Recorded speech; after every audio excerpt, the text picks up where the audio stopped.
Hello बच्चों, चलिए प्रश्न को समझते हैं। प्रश्न में आपके सामने एक संरचना दे रखी है और आपसे पूछ रहा है कि संरचना का आईयूपीएसी नाम क्या है। पहला विकल्प है कि 3,4 डाइमेथिल पेंटेनॉइल क्लोराइड, दूसरा विकल्प है 1 क्लोरो 1 ऑक्सी 2,3 डाइमेथिल पेंटेन, तीसरा विकल्प है सी विकल्प में 2 एथिल 3 मेथिल ब्यूटेनॉइल क्लोराइड और डी विकल्प है 2,3 डाइमेथिल पेंटेनॉइल क्लोराइड। तो आपको क्या करना है, दी गई संरचना का नाम देना है। तो दिए गए प्रश्न की जो मुख्य अवधारणा वो ये है कि आपको यहाँ पर क्या है, आईयूपीएसी नेमिंग आनी चाहिए। अगर आप आईयूपीएसी नामकरण जान पाएंगे, आईयूपीएसी नामकरण किस प्रकार से किया जाता है, तो आप इस योगिक का भी आईयूपीएसी नाम दे पाएंगे। तो आपको क्या आना चाहिए, आईयूपीएसी नामकरण। देखिए, आप सबसे पहले क्या करेंगे, आप दिए गए जो यौगिक है उसकी संरचना को आप लिखते हैं। तो इसकी संरचना कुछ इस प्रकार की दे रखी है, तो आप देखेंगे कुछ इस प्रकार की यहाँ पर। इसका आईयूपीएसी नामकरण किस प्रकार से देखेंगे, तो सबसे पहले आप क्या करेंगे, मुख्य समूह का चयन करेंगे। तो मुख्य समूह हो जाएगा आपके सी डबल बॉन्ड सीएल, जिसको बोला जाता है ऑयल क्लोराइड।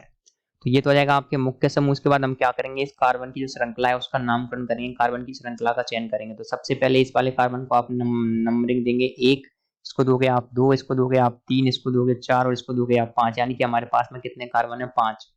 तो आप पाएंगे कि आपका जो कार्बन नंबर 2 है और कार्बन नंबर 3 है उस पर क्या लग रहे हैं, मैथिल समूह लग रहे हैं। तो आप इसको इस प्रकार से लिख सकते हैं कि 2,3 डाई मेथिल। तो 2 और 3 पर क्या लग रहा है, डाई मेथिल। और आप सभी लोग जानते हैं 5 कार्बन के लिए क्या काम में लिया जाता है, 5 कार्बन के लिए काम में लिया जाता है पेंटेन। 5 कार्बन के लिए काम में लिया जाता है पेंटेन। और आप जानते हैं कि जो हमारा मुख्य समूह वो क्या है, ऑयल क्लोराइड। तो ये जाएगा पेंटेनॉइल क्लोराइड। तो 2,3 डाई मेथिल पेंटेनॉइल क्लोराइड। तो 2,3 डाई मेथिल पेंटेनॉइल क्लोराइड जो हमारा ये संरचना है इसका नाम आ जाएगा। तो हमारे ऐसे कौन से विकल्प में इस प्रकार का नाम है, तो आप देखेंगे जो विकल्प डी है, विकल्प डी में क्या है, आपके 2,3 डाइमेथिल पेंटेनॉइल क्लोराइड दे रखा है। तो यही हमारा सही उत्तर होगा। तो आशा करती हैं आपको प्रश्न का उत्तर समझ आया होगा। धन्यवाद।